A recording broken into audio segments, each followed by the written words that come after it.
પ્રભુના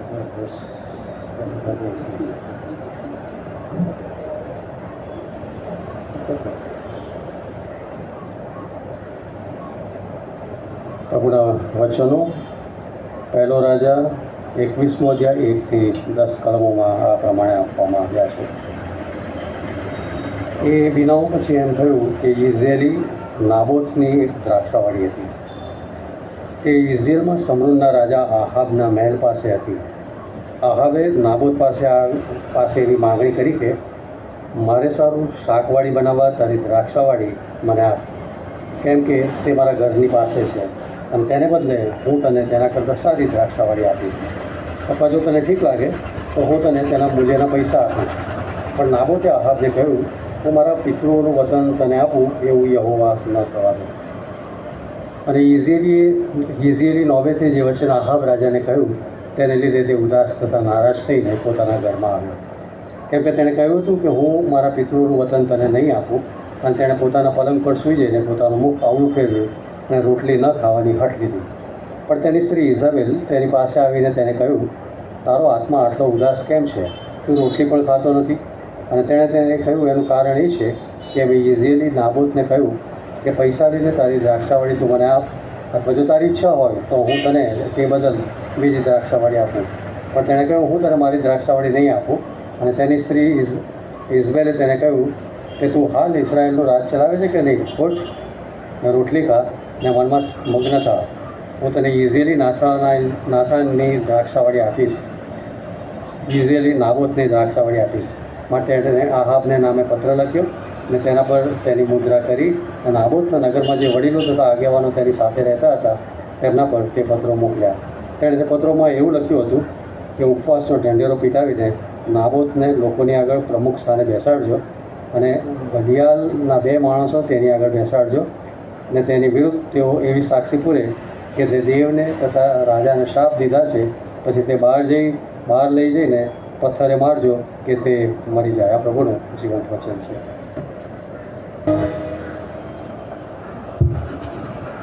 આ સમયના માટે ઈશ્વર પિતાનો પુષ્કળ આભાર માનું છું કે એની કૃપામાં આજનો દિવસ હું જોઈ શક્યો અને પ્રભુના વચનો લઈને આવવા માટે પણ પ્રભુએ કૃપા પૂરી પાડી છે. માટે ઈશ્વર પિતાનો પુષ્કળ આભાર માનું છું.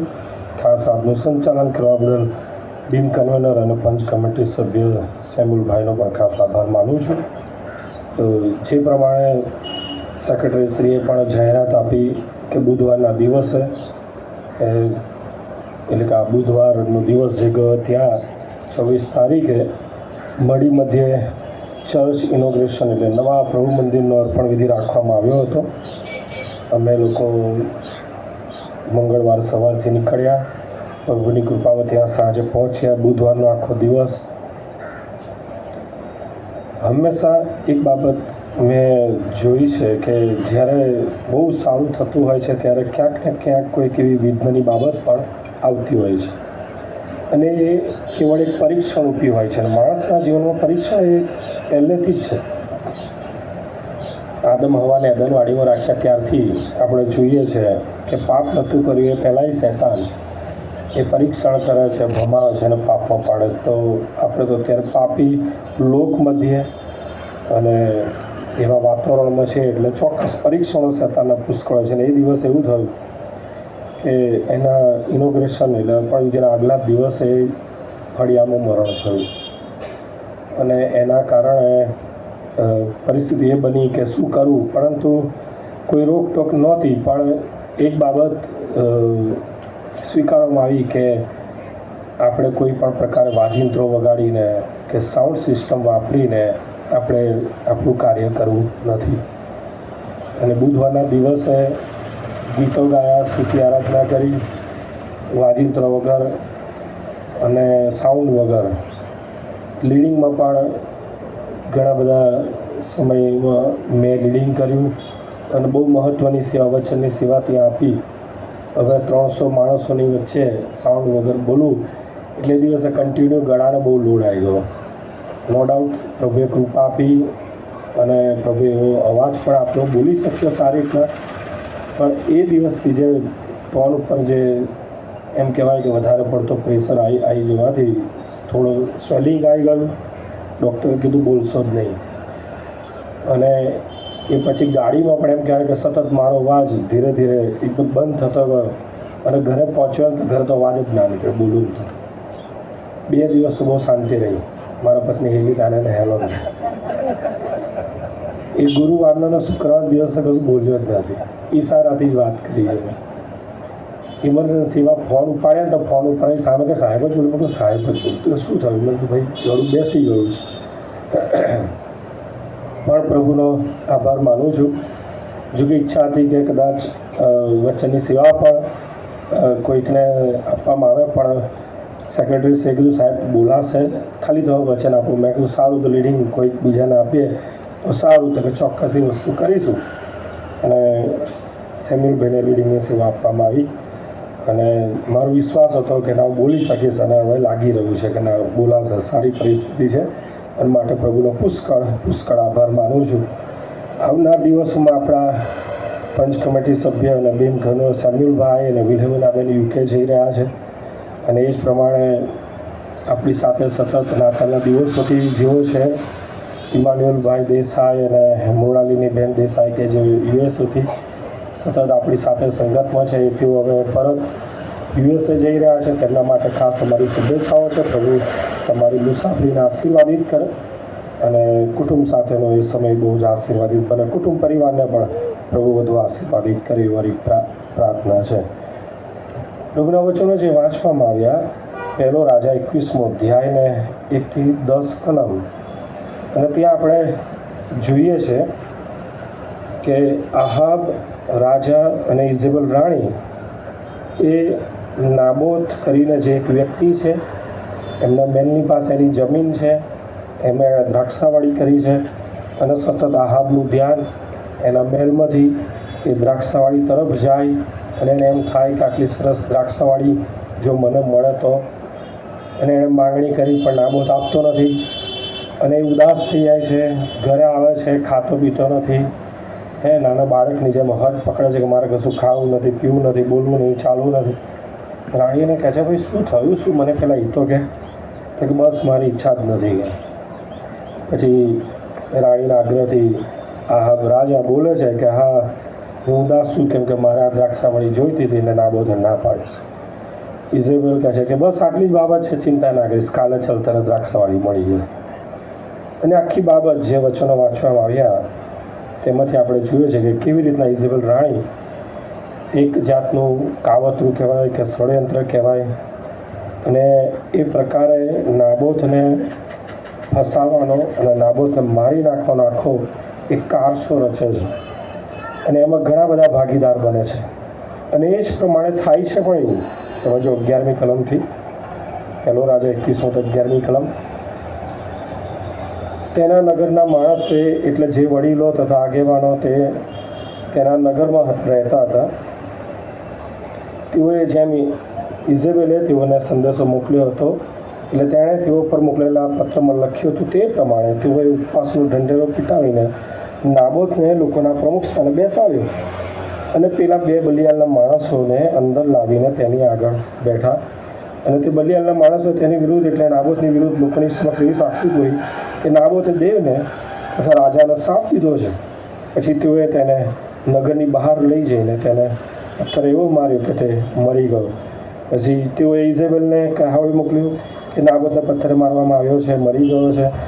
જ્યારે ઇઝેબેલે સાંભળ્યું કે નાબોતને પથ્થરે મારવામાં આવ્યો છે અને મરી ગયો છે, ત્યારે એમ થયું કે ઇઝેબેલે આહાબને કહ્યું ઉઠ અને ઇઝેલી નાબોતની દ્રાક્ષાવાળી જે ત્યાં પૈસા લઈને આપવાની ના પાડતો હતો તેનો કબજો લે, કેમ કે નાબોત જીવતો નથી પણ મરણ પામ્યો છે. આહાબે સાંભળ્યું કે નાબોત મરણ પામ્યો છે, ત્યારે આહાબ ઇઝેલી નાબોતની દ્રાક્ષાવાળીનો કબજો લેવા સારું ત્યાં જવા ઉઠ્યો. અને આ આખી પરિસ્થિતિ ચોક્કસ આહાબને ઇઝેબેલને તો એમ કે અમે અધિકારી છે, રાજા છે, અમે કરીશું, કોઈને કંઈ ખબર નહીં પડે. પરંતુ પ્રભુ એલિયાને મોકલે છે 17મી કલમ આગળ, અને એ હોવાનું વચન કિસબી એલિયા પાસે એવું આવ્યું કે તું ઉઠીને સમરૂનમાં રહેનાર ઇઝરાયેલના રાજા આહાબને મળવા જા, જો તે નાબોતની દ્રાક્ષાવાળીમાં છે જ્યાં તે તેનો કબજો લેવા ગયેલો છે. અને ત્યારે તું એમ કહે છે કે યહોવા એમ કહે છે કે તે ખૂન કરીને કબજો પણ લીધો છે. વળી તું તેને કહે છે કે યહોવા એમ કહે છે કે જ્યાં કૂતરાઓએ નાબોતનું રક્ત ચાટ્યું તે જ જગામાં કૂતરા તારું રક્ત ચાટશે. અને આખી બાબત ત્યાં અટકતી નથી. આગળ બીજો વાર્તાલાપ 22મી કલમથી, અને તે મને કોપ ચડાવ્યો છે તે કોપને લીધે, ને તે ઇસ્રાયેલ પાસે પાપ કરાવ્યું છે તે પાપને લીધે હું તારા ઘરને નબાટના દીકરા યરોબામના ઘરની માફક ને અહિયાના દીકરા બાસાના ઘરની માફક કરી નાખીશ. ઇઝેબેલ વિશે પણ યહોવાએ એમ કહ્યું છે કે ઇઝરાયેલના કોટ પાસે કૂતરા ઇઝરાયેલને ખાશે. નગરમાં આહાબનું જે કોઈ મરશે તેને કૂતરા ખાશે, ને જે કોઈ ખેતરમાં મરશે તેને વાયુચર પક્ષીઓ ખાશે. અને આ પરિસ્થિતિ આહાબ અને ઇઝેબેલ રાણી અને એમના કુટુંબ માટે કહેવામાં આવી એલિયા દ્વારા. ચોક્કસ આપણે ગત દિવસમાં જોઈ ગયા કે કઈ રીતના આહાબ રાજાના સમયમાં એલિયા દ્વારા જે ચમત્કારો થયા, અને એ ચમત્કારો જોયા છતાં પણ આહાબ એ દેવને અનુસરવામાં, દેવની આજ્ઞા પાળવામાં કમતી માલુમ પડે છે. ખરેખર તો જો આપણે જોઈએ, જ્યારે હું આ વચન વાંચતો હતો અને આખી બાબતોની એ ઘટના બહુ ઝીણવટપૂર્વક હું સમજ્યો, ત્યારે મને એમ થયું કે અત્યાર સુધી એવું લાગતું હતું કે આપણા સમયમાં બહુ ભયંકર થઈ રહ્યું છે, પણ એવું નથી. પ્રભુ ઈસુના સમયમાં એ પરિસ્થિતિ હતી અને એની પહેલાં પણ એ પરિસ્થિતિ હતી. અને ત્યારે પ્રભુએ સમજવાને કૃપા આપી કે માણસે જ્યારે પાપ કર્યું ને ત્યારથી જ માણસના જીવનમાં આ બાબત આપણે જોઈ શકીએ છીએ.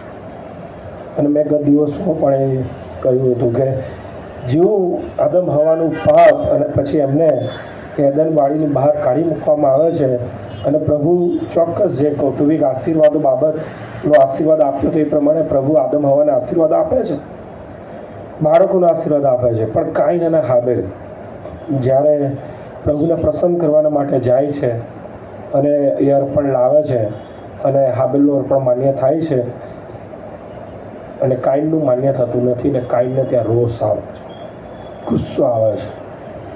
અને કાઈન એ હાબેલને ખોટી રીતના ખેતરમાં લઈ જાય છે કે ચાલ આપણે જોઈએ, મારું ખેતર જોવા જઈએ, અને જાય છે અને હાબેલને મારી નાખે છે. અને ત્યાં આપણે જોઈએ છીએ કે માણસના જીવનમાં એ પાપ કહો કે જે કપટ કરવાની વૃત્તિ કહો, ટૂંકમાં જે ભૂંડું કરવાની બાબત છે એની કોઈ લિમિટ નથી. અને નૂના સમયમાં તો એ બાબત એટલી હદે વધી જાય છે કે દેવ જ્યારે માણસને જુએ છે, એના હૃદય તરફ જુએ છે, તો દેવને શું દેખાય છે કે માણસના હૃદયની દરેક કલ્પના નિરંતર ભૂંડી છે. અને એટલી હદે દુષ્ટતા અને ભૂંડાઈ એ નૂના સમયમાં આખા જગતમાં વધી ગઈ હતી કે દેવ નિર્ણય લે છે. કદાચ ચોક્કસ એ નિર્ણય લેવા માટે થઈને એમને ઘણું દુઃખ થયું હશે, પરંતુ દેવ નિર્ણય લે છે કે હું પૃથ્વીનો નાશ કરીશ અને માણસનો ને પશુ પંખી દરેકનો નાશ કરીશ. પરંતુ બચાવવાની બાબત, નૂને બચાવવા માટે ત્યાં પ્રભુ એને આજ્ઞા કરે છે કે તું તારું કુટુંબ એક વહાણ બનાવો, વહાણમાં જે કોઈ આવે એ બચી જાય, તારણ માટે વહાણ. અને આપણે જોઈ શકીએ છીએ કે પૃથ્વી પર હંમેશા દુષ્ટતા જ્યારે વધતી જાય છે તેનું મુખ્ય કારણ ઈર્ષા ન દેખાય છે. કાઈનની ઈર્ષા ન દેખાય હાબેલ પ્રત્યેની કે મારા ભાઈનું અર્પણ માન્ય થાય અને મારું નહીં. અને એ જ બાબત અહીંયા પણ આપણે જોઈ શકીએ છીએ કે નાબોતની દ્રાક્ષાવાળી ઘણી સારી હતી, એ લેવાના માટે થઈને આહાબ અને એની પત્ની ઇઝેબેલ રાણી એ કપટ કરે છે, એનું ખૂન કરાવે છે. પરંતુ પ્રભુ દેવ ન્યાયી છે. હા, દેવ ન્યાયી છે ને અદ્દલ ન્યાયી છે. અને એ આપણે જોઈ શકીએ છીએ કે જ્યારે જે ઉત્પત્તિનું પુસ્તક પહેલી કલમ કહે છે કે ઇન ધ બિગિનિંગ, શરૂઆતમાં, in the beginning God created heaven and અર્થ.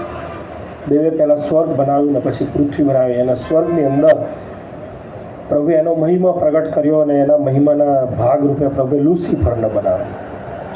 અને લુસિફરને જે રીતના શણગાર્યો કે જોઈને દૂતો પોતાની સ્વતંત્ર ઈચ્છા શક્તિથી, પોતાની સભાનતામાં એ પ્રભુને મહિમા આપતા હતા, પ્રભુની સ્તુતિ કરતા હતા. પરંતુ આપણે જોઈએ છે કે લુસિફર એ પોતાને મળેલા આશીર્વાદના માટે થઈને અભિમાનના પાપમાં એ ખેંચાઈ જાય છે. કેમ કે એને ખાસ બનાવવામાં આવ્યો હતો, એને સુશોભિત કરવામાં આવ્યો હતો, એને આભૂષણોથી, અલંકારોથી અને સંગીતના કૃપાદાનોથી એને આશીર્વાદિત કરવામાં આવ્યો હતો. અને જ્યારે એ સ્વર્ગમાં એ પ્રમાણે એ સંગીત અને પોતાનો જે દેખાવ છે એ જ્યારે સ્વર્ગમાં એ પ્રમાણે એ દેવનો મહિમા જ્યારે પ્રગટ કરતો હોય છે, ત્યારે એને એના મનમાં અભિમાન થાય છે કે હું ખાસ છું, મારા જેવો સુંદર આખા સ્વર્ગની અંદર કોઈ નથી. અને એ પોતે સ્વીકારે છે કે જાણે કે હું જ દેવ છું. પોતાના મનમાં એ માને છે કે હું જ દેવ છું, કેમ કે લોકો જે દૂતો છે તો મને જોઈને ભજન કરે છે, મને જોઈને સ્તુતિ આરાધનામાં જોડાય છે, અને ત્યાં અભિમાનનું પાપ એના પતનનું કારણ બને છે. હું એટલા માટે કહું છું કે સ્વર્ગની અંદર લુસિફરના પાપને ચલાવી લેવામાં આવ્યું નહીં, અને એને સ્વર્ગમાંથી કાઢી મૂકવામાં આવ્યો અને એને પૃથ્વી પર નાખી દેવામાં આવ્યો. પ્રભુએ તાત્કાલિકમાં એનો ન્યાય કર્યો, એને શિક્ષા કરી. અને એ જ બાબત આદમ હવાના માટે પણ છે. આદમ હવાને જે આજ્ઞા આપવામાં આવી હતી કે તમારે દરેક વૃક્ષનું ફળ ખાવું, પરંતુ વાડીની મધ્યમાં જે વૃક્ષનું ફળ છે, ભલ્લું ભૂંડું ઝાડના વૃક્ષનું ફળ, એ તમારે ખાવાનું નથી. અને જો તમે ખાશો તો તમે મરશો જ મરશો. આ લુસિફરના માટે કોઈ એવી ચેતવણી નહોતી, પરંતુ એણે પાપ કર્યું અને દેવનું ન્યાય શાસન એના ઉપર લાગુ કરવામાં આવ્યું. આદમ હવાને તો ચેતવણી આપવામાં આવી હતી કે આ તમારે ખાવું નહીં, ને ખાશો તો પરિણામ શું તો એ જાણતા હતા. અને શૈતાનના ભમાવામાં આવીને આદમ હવાએ ફળ ખાધું અને પાપ કર્યું, અને એ પાપના કારણે માણસના જીવનમાં મરણ આવ્યું. એટલે જે દેવનું ન્યાય શાસન છે એ તો તાત્કાલિકમાં આદમ હવાના જીવનમાં લાગુ પડ્યું. પરંતુ પછી આપણે જોઈએ છે કે દેવ અહીંયાથી એક નિર્ણય લે છે, એક ડિસિઝન જાહેર કરે છે પોતાનું, અને એ તો એ છે કે માણસનો બચાવ દેવ કરશે.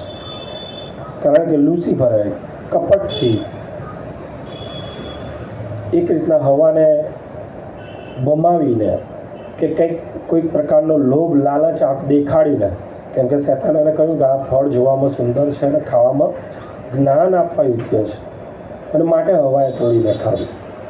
અને શૈતાન જુઠ્ઠું પણ બોલ્યો કે તમે નહીં જ મરશો. અને એમ કેમ પ્રકારે કપટથી ગેરમાર્ગે દોરીને ભમાવીને શૈતાને આદમ હવા પાસે પાપ કરાવ્યું. અને એ માટે થઈને ક્યાંક દેવને એ બાબતે નો ડાઉટ ન્યાય શાસન માણસના જીવનમાં લાગુ પડ્યું, લુસિફરના જીવનમાં લાગુ પડ્યું, પણ બચાવની બાબત કેવળ માણસના માટે છે. અને એટલા માટે કે દેવ અદ્દલ ન્યાયી છે, જેમ હું કહેતા આવ્યું છે એ જ પ્રમાણે.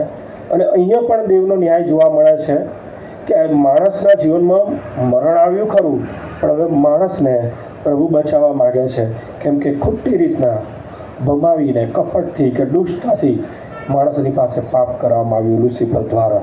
અને એટલા માટે ત્યાં ખાતરી આપવામાં આવી કે માણસનો બચાવ થશે, અને દેવ ત્યાં માણસના બચાવની યોજના અમલમાં મૂકે છે. અને ત્યારથી મને એ બાબત જ્યારથી હું બાઇબલ વાંચું છું ત્યારથી હંમેશા હું સમજતો આવ્યો છું કે એ પાપ કર્યા પછી જે પરિસ્થિતિ છે, તો માણસે તો ઓલરેડી પાપ કર્યું, અને જે જજમેન્ટ હતું, જે સજા કે શિક્ષાનું, એ માણસના જીવનમાં લાગુ પડ્યું.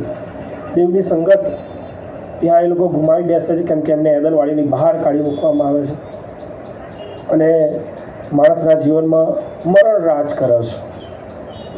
નૂહના સમય સુધી સરેરાશ એવરેજ જે માણસનું આયુષ્ય હતું 900 વર્ષનું, અને નૂહના સમય પછી 120 વર્ષ, મૂસાના સમય સુધી 120 વર્ષ ત્યાં આપવામાં આવ્યા. અને મૂસાના સમય પછી મૂસા ગીતશાસ્ત્ર 90માં કહે છે એ પ્રમાણે કે હવે માણસની વયના દિવસો કે વર્ષો 70 વર્ષના બળના કારણે 80 વર્ષ થશે. અને ચોક્કસ આજના દિવસ સુધી એ પ્રભુના આશીર્વાદ માણસને છે કે 70 વર્ષ બળના કારણે 80 વર્ષ. આજે પણ ઘણાને એવો આશીર્વાદ મળેલો છે. પ્રભુનો આભાર માનીએ. પરંતુ મહત્ત્વની બાબત કે પ્રભુ બચાવ કરવા માગે છે માણસ. ઓલરેડી માણસને શિક્ષા થઈ ગઈ છે. દેવનું જે ન્યાય કહેવાય, જજમેન્ટ કહેવાય, એ પણ લાગુ પડ્યું છે. અને એટલા માટે જ મેં ગયા વખતે કહ્યું હતું કે માણસ હવે જો પાપ કરે છે તે પાપની શિક્ષા શું?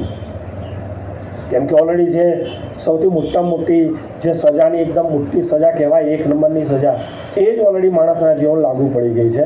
તો હવે નાની સજાનું શું કામ?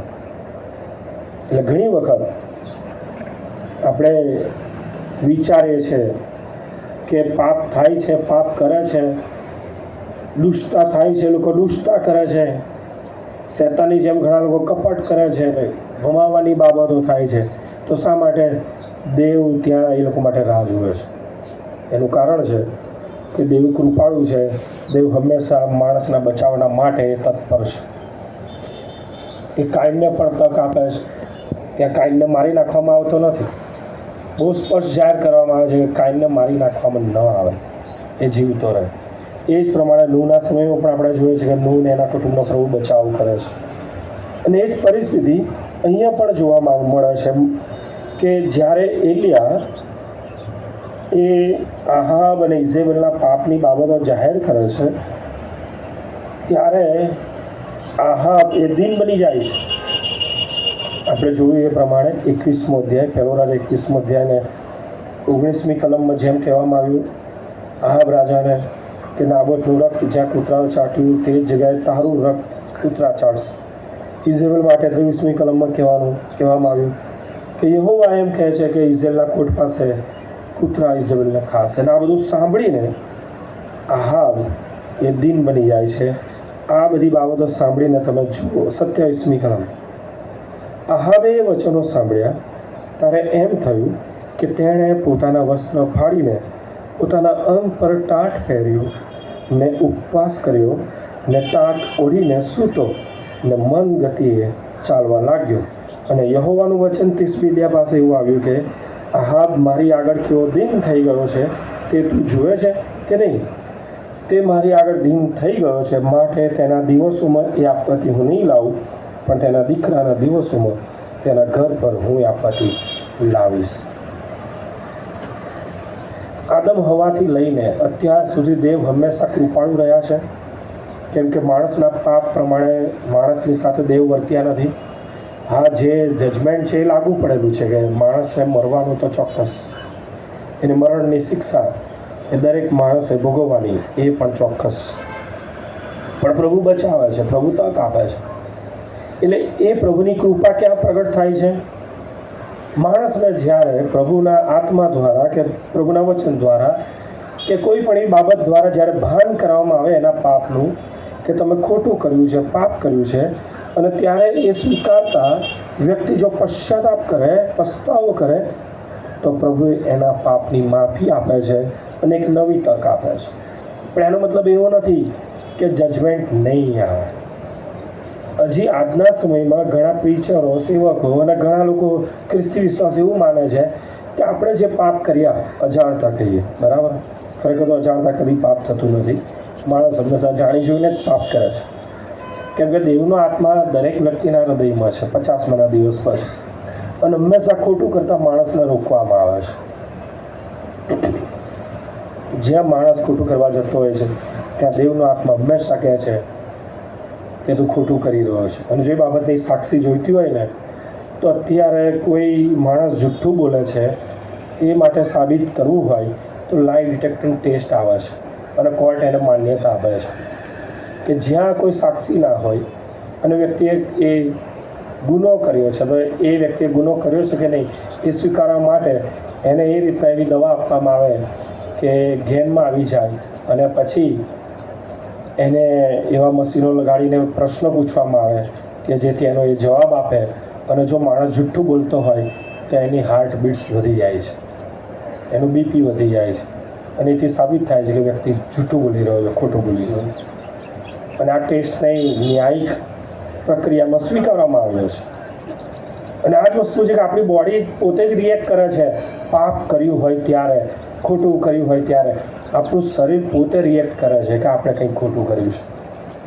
તો ખોટું કરવા જતાં પહેલાં કેટલું વિશેષ દેવનો આત્મા આપણને કહેતો હશે.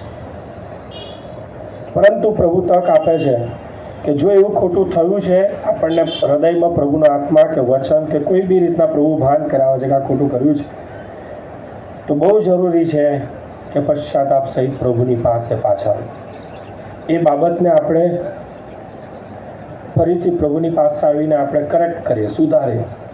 અને પ્રભુએ આદમ હવાએ કરેલા પાપ પછી જે માણસને આશીર્વાદ આપ્યો છે કૃપાની સાથે, એ છે પશ્ચાતાપને. હું પશ્ચાતાપને, પસ્તાવો કરવાની બાબતને હું આશીર્વાદ કહું છું. એનું કારણ આહાબના ઉદાહરણ પરથી જ જોવા માંગીએ છીએ, કેમ કે આપણા સંદેશામાં એ આવે છે એટલા માટે, બીજા વ્યક્તિનું નથી જોવા માંગતું. આહાબે જ્યારે એ બાબત સાંભળી, પોતાના જીવન સંબંધીનો જે ન્યાય એલિયાના મુખેથી સાંભળ્યો અને એલિયાએ કીધું એટલે પતી ગઈ વાત, આમાં કોઈ શંકા નથી. આહાબે સ્વીકારી જ લીધું કે એલિયાએ કીધું છે એટલે હવે મારું આવી જ બન્યું છે, પૂરું જ થશે. કેમ કે એણે એલિયાની બાબતનો અનુભવ ઓલરેડી એના જીવનમાં પહેલેથી કરેલો છે. અને માટે જ્યારે એલિયાએ વચનો કહે છે, એ ન્યાયની બાબતો જે દેવ આહાબ અને ઇઝરાયેલ રાણી માટે કહે છે, એ સ્વીકારતા એ પોતે દીન થઈ જાય છે. ફરીથી તમે જુઓ 27મી કલમ, એક રાજા થઈને આહાબે એ વચનો સાંભળ્યા ત્યારે એમ થયું કે તેણે પોતાના વસ્ત્રો ફાડીને પોતાના અંગ પર ટાટ પહેર્યું ને ઉપવાસ કર્યો અને ટાટ ઓઢીને સૂતો અને મન ગતિએ ચાલવા લાગ્યો.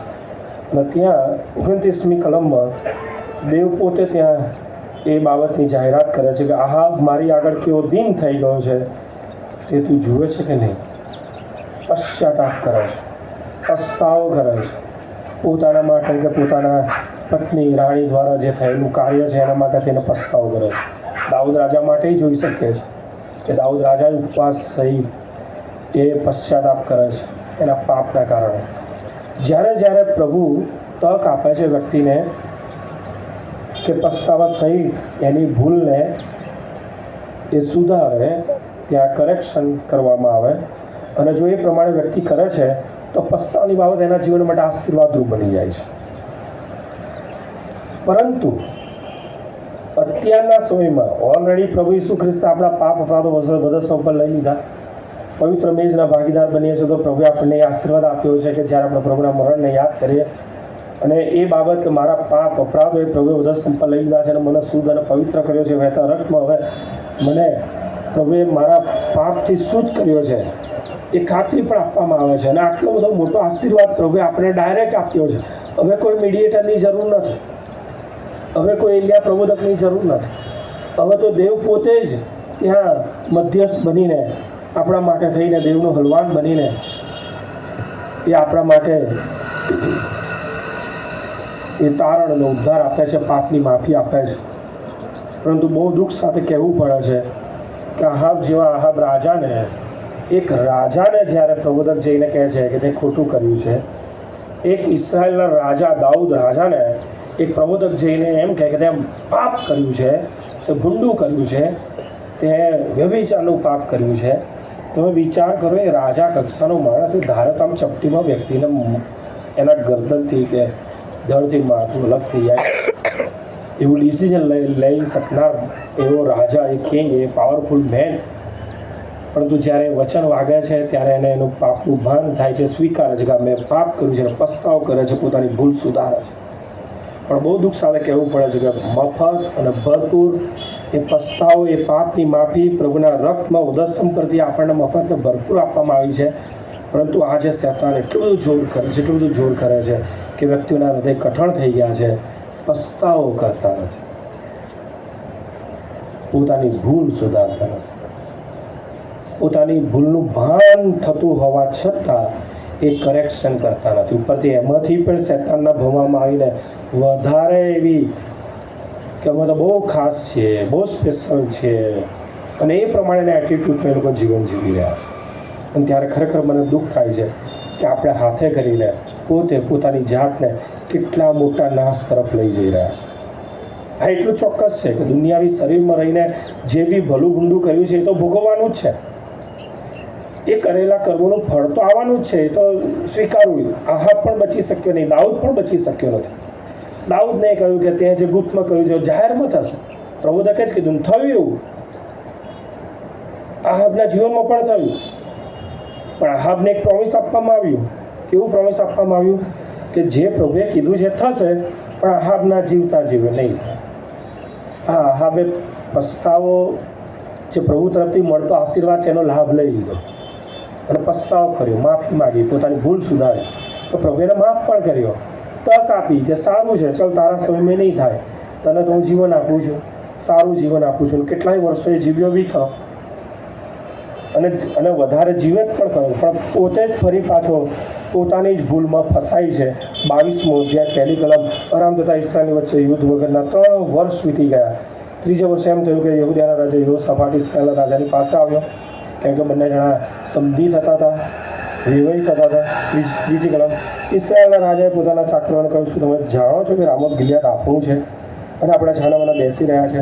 અરામના રાજાના હાથમાંથી તે લઈ લેતા નથી. યુદ્ધની બાબત આહાબના રાજાના મનમાં જ આવી અને ન કરવાનું કરે છે. જોકે ઘણા પ્રબોધકોને પૂછવા કે યહોશાફાટ તો યહૂદયાનો હતો અને માટે જે યાજકો યરૂશલેમ મંદિર હોય એમની સલાહ લેવા માંગતો હતો. અને બહુ સરસ એ બાબત. મીખાયા આવે છે, મીખાયા કહે છે કે નહીં બચે, પણ બીજા જે ખોટા પ્રબોધકો છે, સમૃદ્ધના પ્રબોધક એ તો કહે છે કે ભાઈ રાજા તું યુદ્ધ કર, તું જીતીને પાછો આવીશ. એમાં રાજાને બુદ્ધિ આપવામાં આવે છે, બરાબર, બહુ જોરદાર બુદ્ધિ એને આવે છે. એ યુદ્ધમાં જતાં રાજાનો વેશ પહેરતો નથી, એક સામાન્ય વેશ પહેરે છે. પરંતુ તેમ છતાંય જે કર્યું છે એ તો ભોગવવું જ રહ્યું અને આખરે ન છૂટકે શું થયું? આપણે ઘરે જઈને વાંચજો, બરાબર. હોમવર્ક છે 22મો અધ્યાય, કે જે રીતના નાબોતના માટે થઈને ઇઝબેલ રાણી જે પત્ર લખે છે, કપટ કરે છે, અને એવી જ બાબત બહુ જ હોશિયારી વાપરતા આહાબ રાજા પોતે જે બાબતો કરે છે, પણ તેમ છતાંય ન્યાય તો ન્યાય છે, જજમેન્ટ તો જજમેન્ટ છે. જે દેવના સેવક દ્વારા કહેવામાં આવ્યું તે પ્રમાણે 22મો અધ્યાય 34મી કલમ. અને એક માણસ અનાયાસે ધનુષ્ય ખેંચીને ઇસ્રાયલના રાજાને કવચના સાંધાની વચમાં બાણ માર્યું. માટે એણે પોતાના સાથીને કહ્યું કે તારો હાથ ફેરવીને મને સૈન્યમાંથી બહાર લઈ જા, કેમ કે મને કાળી ઘા લાગ્યો છે. અને તે દિવસ દારૂણ યુદ્ધ મચ્યું અને રાજાને ટેકો આપીને રથમાં રામેની સામે ટટ્ટાળ બેસાડી રાખવામાં આવ્યો કે સાંજે તે મરણ પામ્યો અને તેના ઘામાંથી રક્ત વહીને રથને તળિયે ગયો. અને આશરે સૂર્યાસ્તની વેળાએ આખા સૈન્યનો એવો સાથ પડ્યો કે દરેક માણસે પોતાના નગરમાં તથા દરેક માણસે પોતાના દેશમાં નાસી જવું.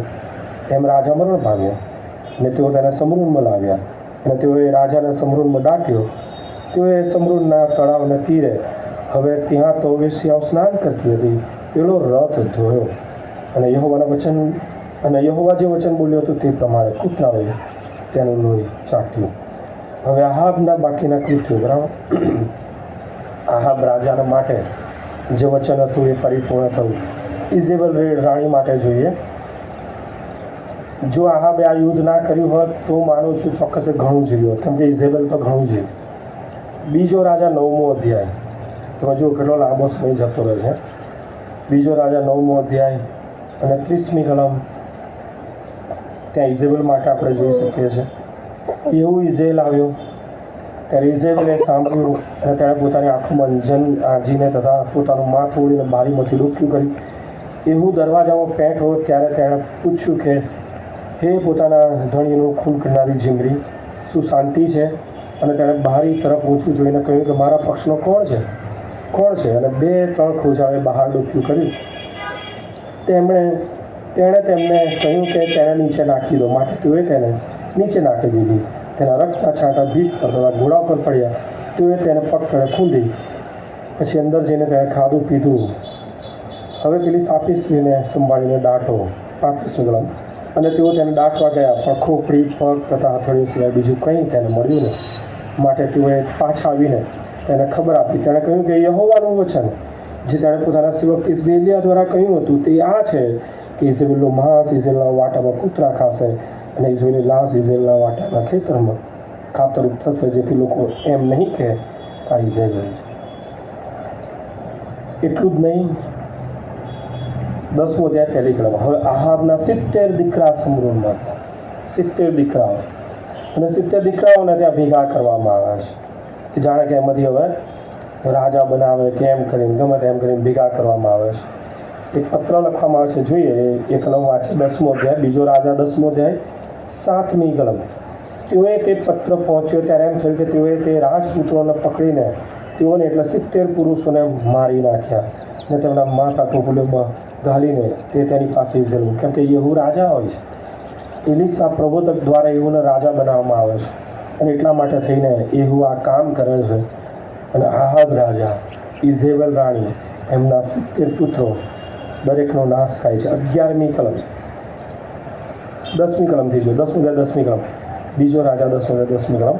માટે હવે તમારે જાણવું કે યહોવા આહાબના કુટુંબ વિશે જે કંઈ બોલ્યો તેમાંથી એકે વચન અફળ જનાર નથી, કેમ કે યહોવા પોતાના સેવક એલિયા દ્વારા જે બોલ્યો હતો તે તેણે પૂરું કર્યું છે. એવું એ ઇઝરાયેલમાં આહાબના ઘરના બાકી રહેલા સર્વને, તેના સર્વ મુખ્ય પુરુષોને, તેના પરિચિત મિત્રોને તથા તેના યાજકોને એક પણ માણસ બાકી ન રહે ત્યાં સુધી. આ પ્રભુનો ન્યાય હતો. હા, પસ્તાવ કરવામાં આવે છે તો પ્રભુ માફ કરે છે, એનો આશીર્વાદ મળે છે. પણ જો ભૂલ ઉપર ભૂલ, પાપ ઉપર પાપ કરવામાં આવે છે તો જે કર્યું છે એનું ફળ પણ પ્રભુ આપે છે, કેમ કે પ્રભુ અદ્દલ ન્યાયી છે. અને ન્યાયની બાબતમાં આપણે જો જોઈએ તો એ આ પ્રમાણે છે. નવા કરાર પ્રમાણે હું જે બાબત આજે જાહેર કરવા માગું છું તો એ છે કે પ્રભુના વધસ્તંભના બલિદાનમાં આપણને બહુ જ મોટો આશીર્વાદ મળ્યો છે, માફીનો. એની કૃપામાં જે આશીર્વાદ મળ્યો છે માફીનો મળ્યો છે. અને માફી એટલે કેટલી, એની લિમિટ કેટલી, એમ કોઈ એમ કે કેટલી માફી. ઘણાને એવું છે એકવાર પાપ કર્યું, 2 વાર પાપ કર્યું તો રોજ પાપ કરું છું. ઘણાને એવું જ લાગતું હોય કે અત્યાર સુધી તો મેં પાપમાં જ જીવ્યું, તો શું પ્રભુ મને માફી આપે? તો એના માટે બાઇબલ જે કહે છે એ આપણે જોઈએ. તો મારી સાથે તમે ખોલો લુકની સુવાર્તા 17મો અધ્યાય, લુકની સુવાર્તા 17મો અધ્યાય. અને ત્યાં પ્રભુ માફી સંબંધી કહે છે,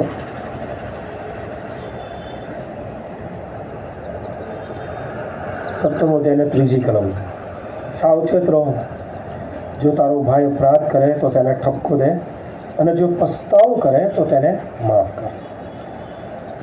સૌથી મોટો આશીર્વાદ પસ્તાવાનો પ્રભુ આપણને આપે છે.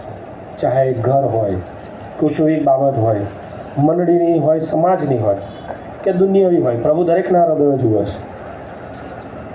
સાવચેત રહો, પહેલાં તો પ્રભુ સાવચેતી રાખવાનું કહે છે અને પછી કહે છે જો તારો ભાઈ અપરાધ કરે તો તેને ઠપકો દે, અને જો તે પસ્તાવ કરે તો તેને માફ કર. જો તે એક દહાડામાં 7 વાર તારો અપરાધ કરે અને 7 વાર તારી તરફ ફરીને કહે કે હું પસ્તાવું છું, તો તું તેને માફ કર. અને જો એ પ્રમાણે આપણે કરીએ છીએ તો પ્રભુના આશીર્વાદ બહુ મળે છે. હવે પિત્તરનો પ્રશ્ન થયો, આ જ બાબત માર્થીમાં પણ છે. માર્થીની સુવાર્તા 18મો અધ્યાય, માર્થીની સુવાર્તા 18મો અધ્યાય. અને ત્યાં પણ પ્રભુ એક બાબત કહે છે 21મી કલમથી,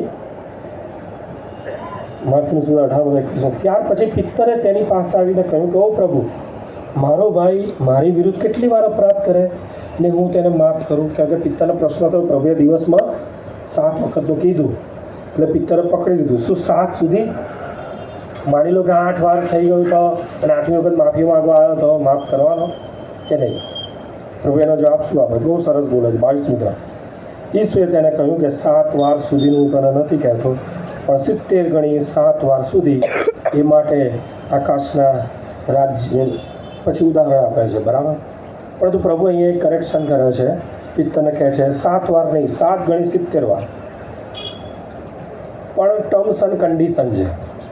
આ વિશે આપણે કદાચ અને એમ કહેવાય ને કે એટલી સમજ કેળવતા નથી. ટર્મ્સ અને કન્ડિશન શું છે?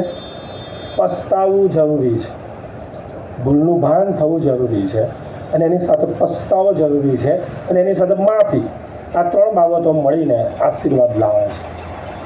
જો તારો ભાઈ અપરાધ કરે તો તને ઠપકો દે.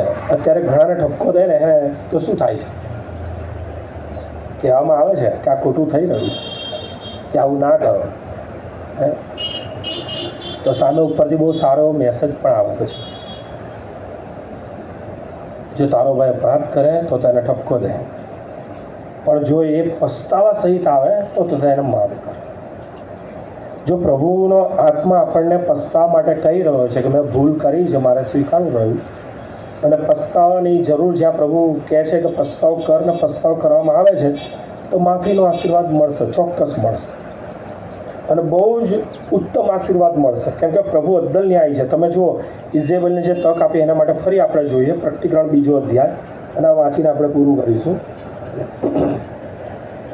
પ્રકટીકરણ 2 અધ્યાય 20મી કલમ.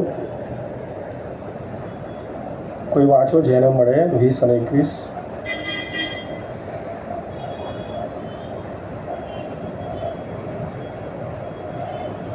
પ્રકટીકરણ 2 અધ્યાય અને 20મી કલમ. તો પણ મારે તારી વિરુદ્ધ આટલું છે કે ઇઝેબેલ જે પોતાને પ્રભુથી કા કહેવડાવે છે તે સ્ત્રીને તું સહન કરે છે, તે મારા સેવકોને વ્યભિચાર કરવાનો તથા મૂર્તિના નૈવેદ્ય ખાવાને શીખવે છે તથા ભમાવે છે. તે પસ્તાવ કરે માટે તેને અવકાશ આપ્યો, પણ તે પોતાના વ્યભિચારનો પસ્તાવ કરવા ચાહતી નથી. જો પ્રભુ પસ્તાવ કરવા માટે જૂના કરારમાં તક આપતો હોય, તો આપણે તો નવા કરારમાં છે. પ્રભુનો આત્મા આપણી સાથે છે, પ્રભુની અદૃશ્ય હાજરી આપણી સાથે છે. પ્રભુ કેટલું વિશેષ આપણને હૃદય આપતો હશે કે ભૂલનો પશ્ચાતાપ કરીએ. પરંતુ જો એ નહીં થાય તો પ્રભુ જજમેન્ટ પણ આપે છે. બહુ ધ્યાનથી સાંભળો, કાન ખોલીને સાંભળો. શું કહે છે? 22મી કલમ. જો હું તેને ખાટલે પાડું છું ને તેની સાથે જેઓ વ્યભિચાર કરે છે, તેઓ જો પોતાના કામનો પસ્તાવ ન કરે તો તેઓને મોટી વિપત્તિમાં નાખું છું. મરકીથી હું તેના છોકરાઓનો સંહાર કરીશ, અને સર્વ મંડળીઓ જાણશે કે મન તથા અંતકરણનો પારખનાર હું છું, અને તમે દરેકને હું તમારા કામ પ્રમાણે બદલો આપીશ. આ નવા કરારનો આપણો મધ્યસ્થ પ્રભુ ઈસુ ખ્રિસ્ત કહે છે કે જો પ્રભુ ઈસુ ખ્રિસ્ત કહે છે કે મેં આપણું નામ દઈને કહે છે, મારા દીકરા મારી દીકરી, તારા પાપ અપરાધોના માટે બધા સમય મારું બલિદાન આપી મારું રક્ત વહાવ્યું. પ્રભુએ ચોક્કસ આપણને માફી આપી છે, પણ જો આપણે એ માફીના આશીર્વાદને સ્વીકારવા પસ્તાવો જ ના કરીએ કે માફી જ ના માગીએ, તો કઈ રીતના આપણને મળશે? આ દિવસોમાં ચાહે પતિ પત્નીના સંબંધો હોય, ચાહે મા બાપ બાળકો વચ્ચેના સંબંધો હોય, ચાહે ભાઈ બહેનો કૌટુંબિક બાબતો હોય, ચાહે મંડળીની હોય, સમાજની હોય, કે દુનિયામાં ક્યાંય પણ હોય, તમે જો હિંસા વધી રહી છે. લોકોનું એટીટ્યૂડ બદલાઈ રહ્યું છે, બહુ જબરજસ્ત ગુસ્સાવાળું. ડિવોર્સનું પ્રમાણ વધી રહ્યું છે, સુસાઇડનું પ્રમાણ વધી રહ્યું છે, ક્રાઇમનું પ્રમાણ વધી રહ્યું છે. એકમેકનું ખૂન કરી નાખે, ગોળી માર નાખે અને ખતમ. શા માટે? સીધી વાત છે કે પ્રભુએ જે આશીર્વાદ આપ્યો છે સ્વીકારવો નથી. હા, ભૂલ થઈ ગઈ છે, સ્વીકારો. ઓલરેડી આપણે તો આદમ હવાના સંતાનો છે. પ્રભુ પોતે આપણને એ પ્રમાણે જ જુએ છે, અને એની સાથે પ્રભુએ આપણે તક પણ આપી કે પસ્તાવ કરો તો માફી મળશે, આશીર્વાદ મળશે. મેં જેમ કીધું એ પ્રમાણે ઘણા લોકો તો આખી જિંદગી કાઢી નાખે છે, પતિ પત્ની તરીકે, કુટુંબ તરીકે. નહીં બોલું, તું તારું કર, હું મારું કર. પ્રભુના આશીર્વાદનો શું વાલા? ભાઈ બહેનોમાં એવું, કુટુંબમાં એવું. પ્રભુનું હૃદય, પ્રભુનું મન જે છે એ આપણે રાખીએ. પ્રભુનો આત્મા આપણી સાથે છે, અને પ્રભુ જો આપણને એમ કહે છે કે તું માફી માંગ, જેમ પિત્તરને કીધું ને કે તારે તો માફી આપવાની. કેટલી વખત? 7 વખતે નહીં, 7 ગણી 70 વાર. તો વિચાર કરો, પ્રભુ આપણને કેટલી બધી તકો આપે છે, કેટલો બધો આશીર્વાદ આપે છે. રોજ પ્રભુ નવી કૃપા, નવી તક, માફી માફી માફી. પણ ક્યારે મળે માફી? ટર્મ્સ કન્ડિશન છે. માફી તમે માગો તો તમને મળશે. આકાશવાળા બાપ પ્રાર્થના કરતા શીખવ્યું, બહુ સ્પષ્ટપણે પ્રભુએ શીખવ્યું. જેમ અમે અમારા રોગીઓને બદલો લઈએ છીએ, કાપીએ છીએ, મારીએ છીએ અને વર્તીએ છીએ, એ રીતના તું મારી સાથે વર્તી. એવું માગે? જેમ અમે અમારા ઋણીઓને, અમારા અપરાધીઓને અમે માફ કરીએ છીએ, એમ પ્રભુ તું અમને માફ કર. તો પ્રભુ કઈ રીતના માફ કરશે? અને માટે જો આહાબ રાજાને અને ઇઝેબેલ રાણીને પ્રભુ તક આપે છે, અને પ્રભુ એ માફીનો આશીર્વાદ આપે છે, પણ ક્યારે એ લોકો પસ્તાવી છે? આહાબે પસ્તાવ કર્યો અને પ્રભુ એનો આશીર્વાદ આપ્યો. આવો આંખો બંધ કરીએ. પ્રાર્થનામાં રહીએ. પ્રભુ આજે આપણને આ રવિવારના દિવસે બહુ જ મોટા આધ્યાત્મિક આશીર્વાદની સમજ પૂરી પાડી છે. પ્રભુનો આભાર માનીએ. હા, ઓલરેડી આપણે પાપી છે, કેમ કે આપણે એક દિવસ મરવાનું છે. એ બાબત જ સાબિત કરે છે કે આપણે પાપી છે, આદમ હવાના સંતાનો છે. આપણું આયુષ્ય એ મર્યાદિત છે, એની હદ ઠરાવેલી છે, કેમ કે આપણે પાપ કર્યું, આપણા આદિ માત પિતાએ પાપ કર્યું. પણ પ્રભુએ આપણા માટે ઉદ્ધાર અને તારણ લાવ્યા. અને પ્રભુ એ કહી રહ્યા છે, મારી દીકરી, મારા દીકરા, હું તારા માટે બહુ જ મોટો આશીર્વાદ લાવ્યો છે. હા બાલાઓ, ત્યારે હૃદયમાં જે બી કંઈ હોય પ્રભુને આગળ કબૂલ કરે. અને જો પ્રભુ મન આપે તો જે તે વ્યક્તિની પાસે આપણે ખોટું કરીએ એની પાસે માફી માગે. ચોક્કસ પ્રભુ કૃપાળુ છે. આહાબ જેવા આહાબ રાજાએ પણ માફી માગી, દાઉદ રાજાએ માફી માગી. આપણે તો સામાન્ય માણસો છે. પાઉલ પ્રેરિત પણ પોતાના માટે થઈને કહે છે કે એ પાપીઓમાં હું મુખ્ય હતો, પણ પ્રભુની કૃપા મને માફી પ્રાપ્ત. એ પ્રભુ હૃદયનું દ્વાર ખખડાવી રહ્યા છે. પ્રભુ એક તક આપવા માંગે છે કે પ્રભુ કહે છે એ પ્રમાણે દેવનું ન્યાય શાસન આપણા જીવનમાં લાગુ પડે એ પહેલાં પસ્તાવી હૃદય સહિત આપણે માફીનો આશીર્વાદ આપણા જીવનમાં સ્વીકારીએ. અને જો એમ કરીને તમે એ અનુભવ કરો કે પ્રભુ કેટલા મહાન છે, પ્રભુ કેટલા કૃપાળુ છે, પ્રભુ આપણે કેટલો બધો પ્રેમ કરે છે. પ્રભુ, આ સમયે અમે તમારો આભાર માનીએ છીએ. વચનોની સમજ આપી, આ વચનો સ્વીકારવા માટે, આધીન થવા માટે કૃપા પૂરી પાડો. તમારા પાપ અપરાધોને એમને ક્ષમા આપો. પાપ કબૂલ કરવાના માટે પણ પ્રભુ તમે કૃપા પૂરી પાડો. અને એ પાપ કબૂલાત જેમ તમારા વચનમાં કીધું છે એ પ્રમાણે જો આપણે આપણા પાપ કબૂલ કરીએ તો આપણા પાપ માફ કરવાના, સર્વ ન્યાયથી આપણે શુદ્ધ કરવાના. પ્રભુ, તમે વિશ્વાસ ઉધર ન્યાયી છો. ઓ પ્રભુ, આજે સ્વીકારવા માટે તમે કૃપા આપો. દરેકના હૃદયની સાથે વાત અને વ્યવહાર કરો અને માફીનો આશીર્વાદ અમે પ્રાપ્ત કરીએ અને તમારા મહેમાન માટે પ્રતિનિધિ થવા દો. પ્રાર્થના પ્રભુ નામમાં સાંભળો, માન્ય કરો.